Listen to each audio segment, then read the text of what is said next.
Assalamualaikum warahmatullahi wabarakatuh. Saya Maya Desinta dengan NIM 13232 dari program Studi Hukum Tata Negara Fakultas Syariah UIN Syekh Muhammad Jamil Jambek. Dalam video kali ini saya akan menjelaskan mengenai sarana berpikir ilmiah dalam filsafat ilmu. Berpikir merupakan suatu aktivitas untuk menemukan pengetahuan yang benar atau kebenaran. Sedangkan ilmiah adalah ilmu. Jadi, berpikir ilmiah adalah suatu proses untuk menemukan ilmu yang tersusun secara sistematis, analitis, kausalitas, dan juga sintesis. Untuk mendapatkan kebenaran di sini dibutuhkan sarana. Yang dimaksud dengan sarana adalah alat yang membantu dalam mencapai tujuan sesuatu. Jadi, yang dimaksud dengan sarana berpikir ilmiah adalah alat bagi kegiatan ilmiah untuk membantu langkah-langkah ilmiah mendapatkan sebuah kebenaran. Dan sarana berpikir ilmiah ini terbagi menjadi 4. Yang pertama yaitu bahasa, yang kedua logika, yang ketiga matematika, dan yang terakhir statistika. Sarana berpikir ilmiah yang pertama yaitu bahasa. Bahasa merupakan serangkaian bunyi dan lambang yang membentuk sebuah makna.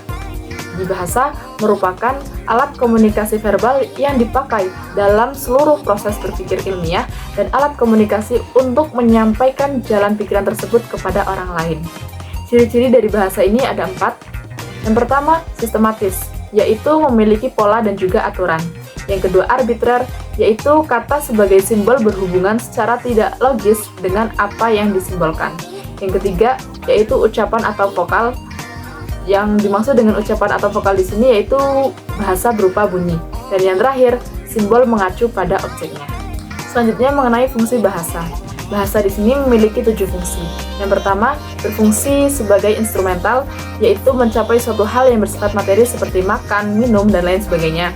Yang kedua, bahasa memiliki fungsi regulatoris, yaitu penggunaan bahasa untuk memerintah dan perbaikan tingkah laku.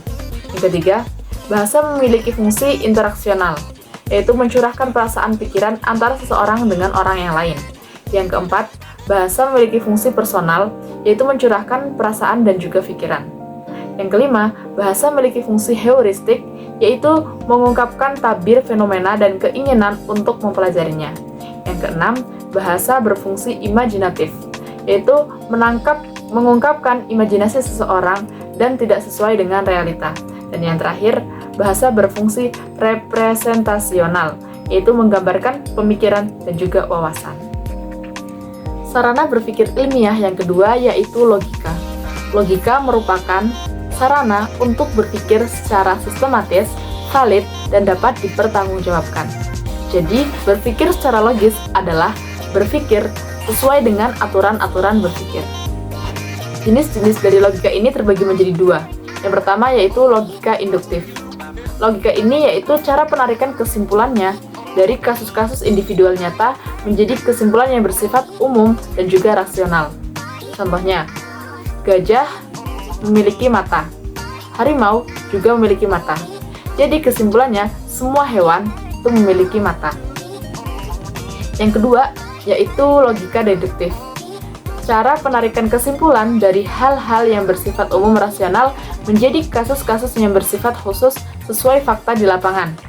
Contohnya, semua manusia pasti akan mati. Abdullah adalah seorang manusia. Jadi kesimpulannya, Abdullah pasti akan mati.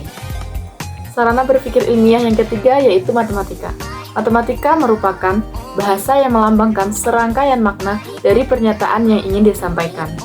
Lambang dari matematika bersifat artifisial yang baru mempunyai arti setelah sebuah makna diberikan kepadanya. Mengkomunikasikan gagasan dengan bahasa matematika dinilai lebih praktis, sistematis, dan juga efisien.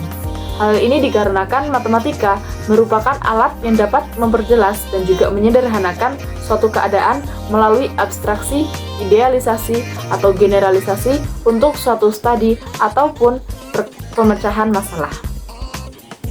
Peranan matematika sebagai sarana berpikir ilmiah adalah agar dapat memperoleh kemampuan-kemampuan seperti menggunakan algoritma, melakukan manipulasi secara matematika, mengorganisasikan data, memanfaatkan simbol, tabel, grafik, dan juga membuatnya, mengenal dan menemukan pola, menarik kesimpulan, membuat kalimat atau model matematika, membuat interpretasi bangun geometri, memahami pengukuran dan satuannya, serta menggunakan alat hitung dan alat bantu lainnya dalam matematika. Sarana berpikir ilmiah yang terakhir yaitu statistika. Statistika merupakan sekumpulan metode dalam memperoleh pengetahuan untuk mengelola dan menganalisis data dalam mengambil suatu kesimpulan dari kegiatan ilmiah. Peranan dari statistika ini yaitu yang pertama, alat untuk menghitung besarnya anggota sampel yang akan diambil dari populasi. Yang kedua, alat untuk menguji validitas dan juga reliabilitas instrumen.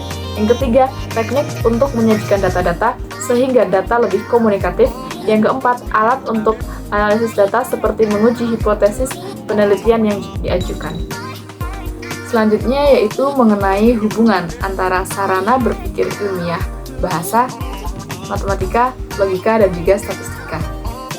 Sebagaimana telah dijelaskan sebelumnya, untuk melakukan penelitian yang baik, maka diperlukan 4 sarana ini, di mana bahasa merupakan alat komunikasi verbal yang dipakai dalam seluruh proses berpikir ilmiah dan juga sebagai alat komunikasi untuk menyampaikan jalan pikiran tersebut kepada orang lain.